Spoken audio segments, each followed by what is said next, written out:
দেখতেই পাচ্ছ একটা বড় বোম, ওটা শুধু বসিয়ে দেবে, পুরো উড়ে চলে গেছে। বাদ বাকিটা ভালো করে ধরিয়ে দাও, দিয়ে বসিয়ে দাও।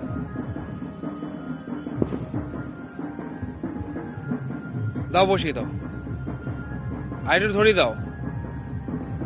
টেনে নিচ্ছে। এবার মনে হচ্ছে মারাত্মক ঘটনা হতে পারে, ভেতরে তো আগুন জ্বলছে।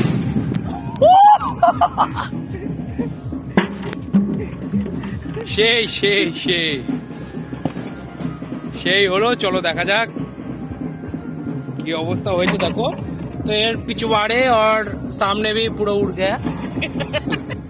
ठीक है, ये देखो क्या सिचुएशन हो गया।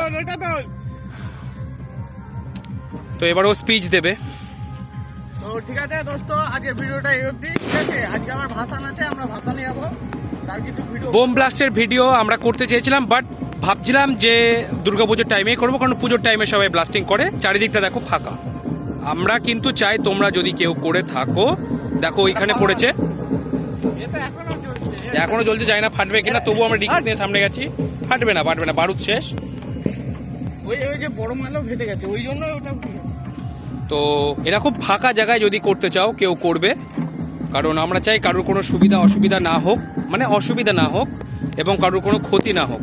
ফাঁকা জায়গা ছিল বলে আমরা এটা করেছি। তো বন্ধুরা, তো ঠিক আছে, আজকে ভিডিওটা এই অবধি। ঠিক আছে দোস্ত, তো আবার দেখা হবে।